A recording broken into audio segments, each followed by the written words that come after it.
Welcome you to this next lesson on entrepreneurship. इस particular lesson में we are going to discuss a very important question जो कि normally encounter करते हैं entrepreneurs when they are developing their product concepts या business concepts initially. दूसरे अल्फाज में we are going to discuss a very fundamental, a very important, a very critical question जो कि तमाम एंटरप्रेन्योर्स को अवाइल में या शुरू में जब वो अपने बिजनेस कॉन्सेप्ट्स को या सोल्यूशन कॉन्सेप्ट्स को कंसेप्चुलाइज कर रहे होते हैं या उन्हें रॉ फॉर्म में अभी स्टडी कर रहे होते हैं या प्री लॉन्च उनके बारे में सोचो विचार या होमवर्क चल रहा होता है, ऐसे स्टेज पे एक सवाल जो कि ना सिर्फ बॉदर करता है एंटरप्रेन्योर्स को बल्कि इट्स वेरी इंपॉर्टेंट कि उसका आंसर हमारे पास हो before we launch the enterprise. वो ये है कि आया वो सोल्यूशन कॉन्सेप्ट जो कि मैं लॉन्च करने के बारे में सोच रहा हूँ या सोच रही हूँ फॉर दैट मैटर, वो फाइनेंशियली वायबल है कि नहीं है। दूसरे अल्फाज में मेरा प्रोडक्ट कॉन्सेप्ट जब मार्केट में लॉन्च कर दिया जाएगा तो क्या वो ये सलाहियत रखता है या उससे जनरेट होने वाली सेल्स आया इतनी इनफ होंगी कि वो बेसिक बुनियादी जो बिजनेस ऑपरेशन के एक्सपेंडिचर्स हैं वो और फिर इससे बढ़ के जो बिजनेस का बुनियादी ऑब्जेक्टिव है प्रॉफिटेबिलिटी इंश्योर कर पाएगा या नहीं। इसलिए थोड़ी देर पहले मैं आपको यही बता रहा था कि ये ना सिर्फ एक बड़ा जरूरी और क्रिटिकल सवाल है और ये बड़ा ऑब्वियस सवाल है जो कि जहनों में रहता है, बल्कि इसके साथ साथ ये एक बुनियादी सवाल है जो कि एड्रेस किए बगैर हम वेंचर में आगे मूव कर ही नहीं सकते। ये जरूर है कि कुछ केसेस में एक कमजोर एस्टिमेशन या फिर इस नोयत के जवाब को प्रॉपरली हासिल किए बगैर लोग वेंचर्स में मूव इन करते हैं और at times they get successful, but ज्यादा प्रोबेबिलिटी इसी बात की है कि जब तक आप ये असेस नहीं कर पाएंगे कि आपका जो प्रोडक्ट है वो मार्केट में जो आपके फाइनेंशियल ऑब्जेक्टिव्स हैं उनको फुलफिल कर पाने में कामयाब हो पाएगा या नहीं, जब तक ये असेसमेंट आप नहीं करेंगे बिजनेस वेंचर में प्रोसीड करना जो है वो जनरली जो है वो एक फ्रूटलेस एक्सपेडिशन हो सकता है। सो इस पर्टिकुलर एस्टिमेशन को करने के लिए हमारे पास प्रोफेसर यूलरिच का एक बड़ा सिंपल सा एक टेक्निक है जिससे एक जनरल लेवल की आप एस्टिमेशन कर सकते हैं। बहुत जल्दी चंद एक एस्टिमेट्स की बुनियाद पर आप ये अंदाजा लगा सकते हैं कि the product that you are going to launch into the market, whether that will be able to sustain financially or not. हमारे सामने वो एक एक्सप्रेशन रखते हैं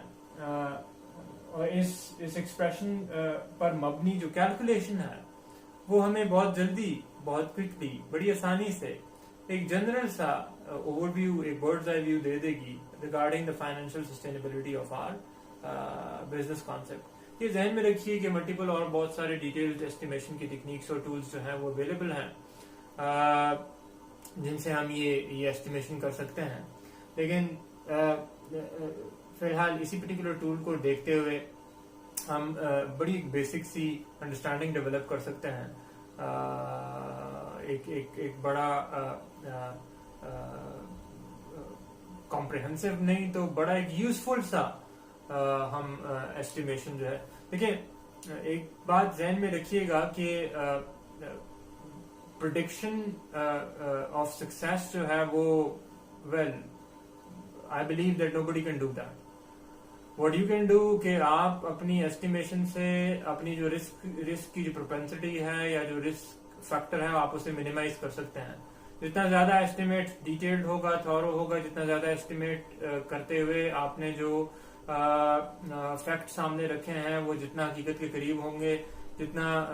रियलिस्टिक होंगे, जितना ऑब्जेक्टिव होंगे, जितना इम्पार्शल होंगे, जितना उनमें बायस कम होगा,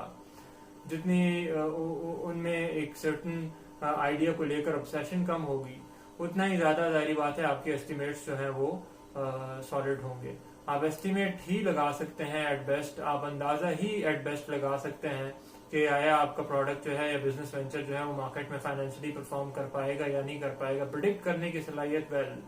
नोबडी हैव इट। बेहतर से बेहतर आप एस्टिमेशन कर सकते हैं। इसीलिए इस समेत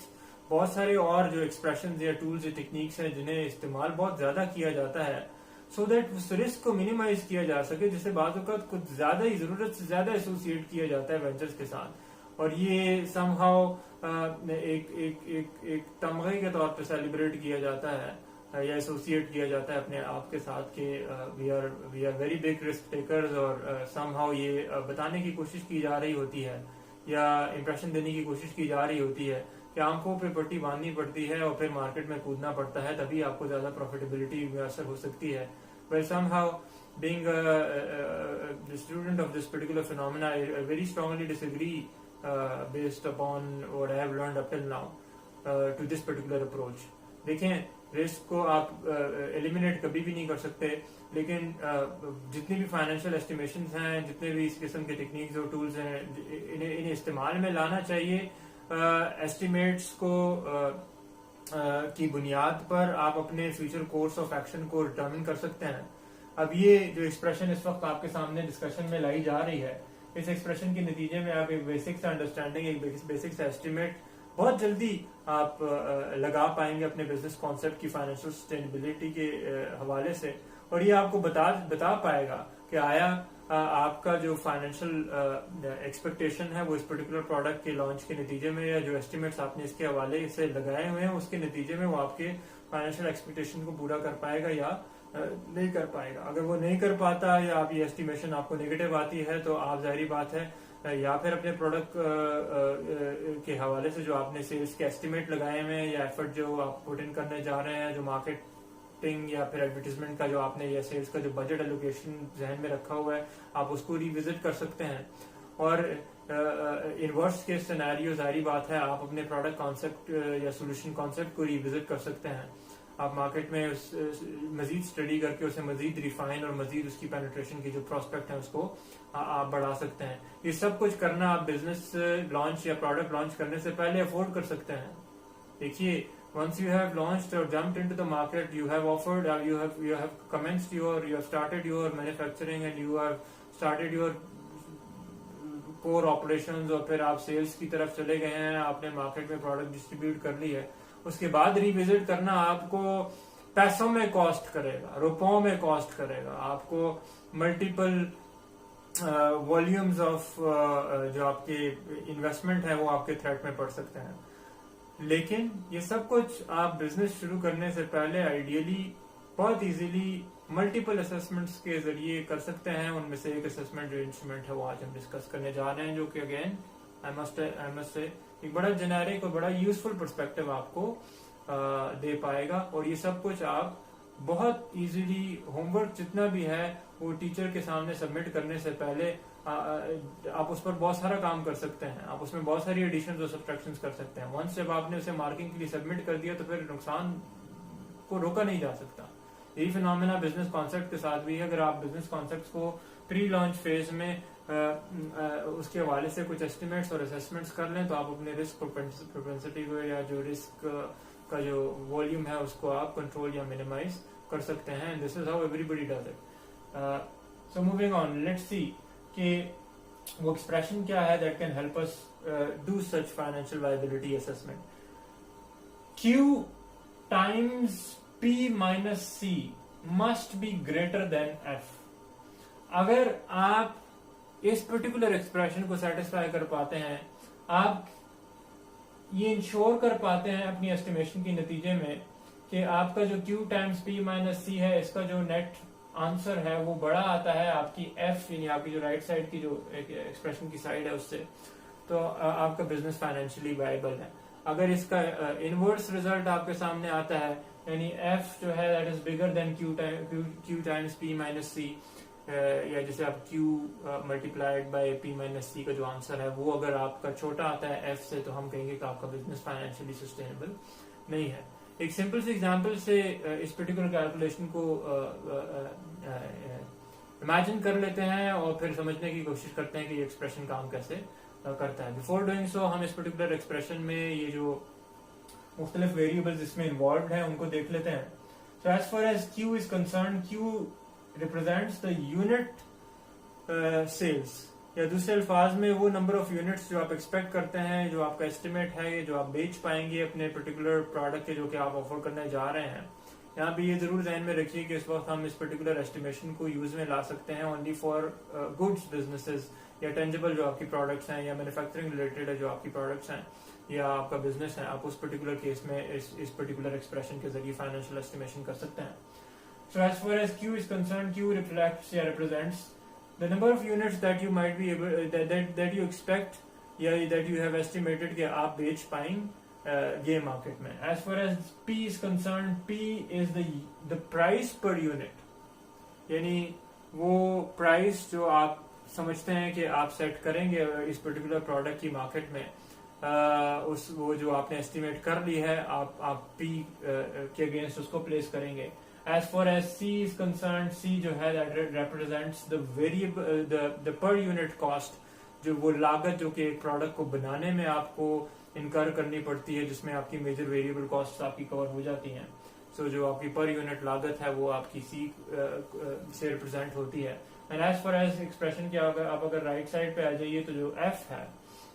जिससे कंपैरिजन है बेसिकली QP और जो C है उसके आउटकम का. F represents all those fixed expenditures जो कि आपने बिजनेस में इनकर करने हैं, whether you produce or not produce. आप बिजनेस में प्रोडक्ट्स को बना के बेचें या ना बेचें, बिजनेस को ताला लगा के रखें, वो तमाम एक्सपेंडिचर जो कि आपने हर हाल में पे ऑफ करने हैं, बेयर करने हैं, वो आपके F से रिप्रेजेंट होंगे. Now let's for the sake of example imagine ये कर लेते हैं कि some of you या one of you decides के he or she is going to get into some designer furniture business. आप देखते हैं कि मार्केट में हालात बहुत अच्छे हैं, आप मैक्रो इकोनॉमिक्स इन्वायरमेंट को स्टडी करते हैं, आप देखते हैं कि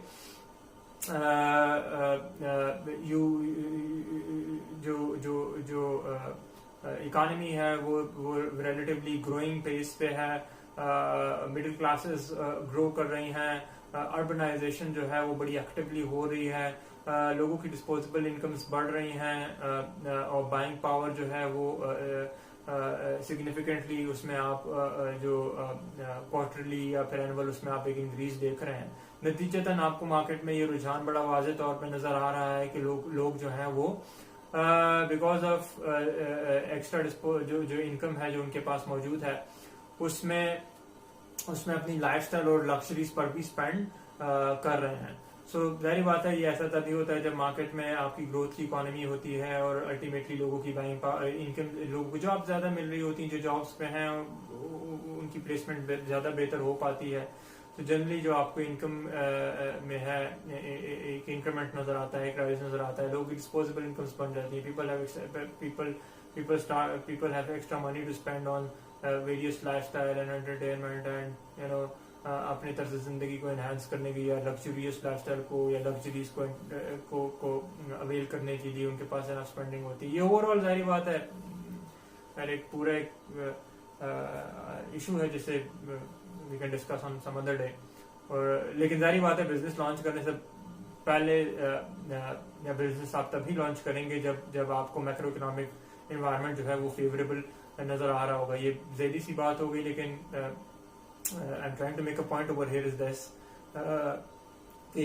जब तक जाहिर बात है आपका मैक्रो एनवायरनमेंट बेहतर नहीं इंडिकेटर शो कर रहा तो आपका बिजनेस यूजुअली बहुत सारे ऐसे बिजनेसेस हैं जो कि आप लॉन्च नहीं कर सकते, तो इस पर्टिकुलर स्टडी को करना ही बहुत ज्यादा जरूरी होता है. लेकिन anyways let's come back to our point. So you somehow have a passion or a taste for designing furnitures and you are into this particular field. So somehow you believe कि आप एक अच्छी कैटलॉग डेवलप करके एक छोटा सा manufacturing unit furniture का बना के आप उस पर बेस्ड एक बिजनेस या एंटरप्राइज वेंचर को लॉन्च करना चाहते हैं, just for the sake of example. So let's assume that कि आप स्पेसिफिक प्रोडक्ट जो कि पहले फोकस करते हैं जिसको लॉन्च करना वो बेड सेट्स हैं. तो what you do is this कि आप कलेक्ट करते हैं या फिर आप डिजाइन करते हैं अपना एक कैटलॉग, अपना एक पोर्टफोलियो डिजाइन करते हैं बेड सेट्स का, और फिर आप एस्टिमेट करते हैं कि अपने इस महदूद से सेटअप में जिससे आप स्टार्ट लेने जा रहे हैं, you will be able to in your first year at least sell 50 units. अब ये ध्यान में रखिए कि इस पर्टिकुलर एक्सप्रेशन को हम आपके इस पर्टिकुलर इमेजिनरी बिजनेस पर अप्लाई करने जा रहे हैं, और इसके तहत हम कैलकुलेट करने जा रहे हैं पहले साल की फाइनेंशियल सस्टेनेबिलिटी, यानी एक साल की फाइनेंशियल सस्टेनेबिलिटी, जो कि बिजनेस लॉन्च करने के बाद जारी बात है आपको जो पीरियड है एक साल का, उसके दौरान आपने एस्टिमेट करनी है। हम ये देखना चाह रहे हैं कि आपके पहले साल में डिजाइनर जो आप बेड सेट्स ऑफर करने जा रहे हैं मार्केट में, आया ये जो बिजनेस ऑपरेशंस हैं, ये बुनियादी आपके बिजनेस के अखराजात और फिर आपके प्रॉफिटेबिलिटी ऑब्जेक्टिव्स हैं वो किस हद तक पूरा कर पाएंगे। उसके लिए आप कुछ एस्टिमेट्स लगाते हैं, आप कुछ कुछ रियलिस्टिक, कुछ रियलिटी से करीब जो है वो अंदाजे लगाते हैं, और आपको ये आप ये इस्टेब्लिश कर पाते हैं कि इस पर्टिकुलर बिजनेस को अगर आप लॉन्च करें तो आप आने वाले एक साल में कुछ नहीं तो कम से कम 50 यूनिट्स ऑफ बेड्स जो है वो बेड सेट्स जो है वो आप बेच पाएंगे। आप मार्केट का एनालिसिस करते हैं, कंपेटिटिव प्राइसेस को देखते हैं, और आप जो आपकी मिडिल और अपर मिडिल क्लास है जिसे आप टारगेट करने जा रहे हैं, आप उनकी बाइंग जो पावर है या इस हवाले से जो स्पेंडिंग पावर है उसका एक असेसमेंट करते हैं, आप एक सर्वे करते हैं, एंड यू बिलीव के आप जो एक बेड सेट है वो आप 1 लाख रुपए में बेच पाएंगे। तो इस पर्टिकुलर केस में क्या हुआ, आपका जो क्यू है दैट इज 50। ये वो एक्सपेक्टेड यूनिट्स हैं जो कि आप समझते हैं कि आप पहले साल में बेच पाएंगे। सॉरी, हम यहाँ पे टाइम्स पी आपका पर यूनिट प्राइस है जो आप समझते हैं कि आपके ख्याल में 1 लाख होनी चाहिए, और आपके ख्याल में आप मार्केट में से हेल्थी रिस्पॉन्स इस पर्टिकुलर प्राइस पे मार्केट से अट्रैक्ट कर पाएंगे। somehow based on very raw estimates या मार्केट के जो ट्रेंड्स हैं या जो somehow थोड़ा बहुत असेसमेंट में रखता हूँ, I believe के the bed that you want to sell out there for 100,000 is going to cost you around 50,000 rupees. Now again please do realize this कि यहाँ पर बैठ के just I'm trying to make you understand this particular expression based on imaginary figures. सही है। So आप जब ऐसा कोई भी बिजनेस लॉन्च करेंगे तो आप ज्यादा बेहतर एनालिसिस करके ज्यादा बेहतर फैक्चुअल पोजीशन क्रिएट करो। This is just to make you understand. So just imagine that कि 50,000 रुपए आपको पर यूनिट कॉस्ट पड़ रही है जो कि आपके इस एक्सप्रेशन में सी। सो आपकी जो लेफ्ट साइड है यहाँ पे कंप्लीट होगी। क्यू आपका हो गया 50, आपका पर यूनिट कॉस्ट हो गया 100,000, और फिर आपका जो आपका जो प्राइस हो गया वो 100,000 है, and as far as your per unit cost is concern that is 50,000। यह आपका Q times P minus C वाला साइड हो गया। Let's move on and place our estimates in the F side. City के सबब में या मजाफाती इलाके में आप अपने लिए एक छोटा सा वर्कशॉप रेंट आउट करते हैं। इस पर्टिकुलर बिजनेस के लिए आप सोच रहे हैं कि आप एक छोटा सा वर्कशॉप रेंट आउट करेंगे, जिसके लिए जो आपने सर्वे किया हुआ इसके नतीजे में आपको ये पता लगा कि आपको एक छोटा जो एवरेज साइज वर्कशॉप है वो अराउंड 20,000 पर मंथ में दस्तयाब होगा। आप अपने जो क्राफ्टमैन हैं या जो आपके स्किल्ड लेबर है उसके हवाले से जब आप सर्वे करते हैं या जो आप कॉन्टेक्ट एस्टेब्लिश करते हैं तो आपको ये पता लगता है कि अराउंड 50,000 आपको अपने बेसिक एम्प्लॉयज के लिए इस पर्टिकुलर वॉल्यूम ऑफ प्रोडक्शन के लिए जो कि काफी रहेंगे उनको सैलरीज में पर मंथ पे करना पड़ता है। मिसाल के तौर पे आप 2 एम्प्लॉयज को हायर करते हैं, एक आपका मास्टर कारपेंटर है जिसे आप 30-35 हजार रुपए पर मंथ पे करते हैं, और उसके लिए आप एक हेल्पर हायर करते हैं जो कि आपको 15-20 हजार रुपए जिसे आप पर मंथ पे कर रहे हैं। तो हम ये एस्टिमेट करते हैं कि अराउंड 50,000 रुपीज जो है वो आप अपने एम्प्लॉयज को दे रहे हैं जिन्हें आपने हायर फुल टाइम किया हुआ है। अब आप प्रोड्यूस करें ना करें आपने इन्हें सैलरीज देनी, आप प्रोड्यूस करें ना करें आपने अपने वर्कशॉप का रेंट देना है। That's why these are your fixed expenditures.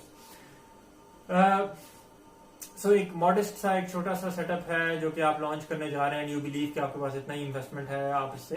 Business को लॉन्च कर सकते हैं। ये ध्यान में रखिए कि इस वक्त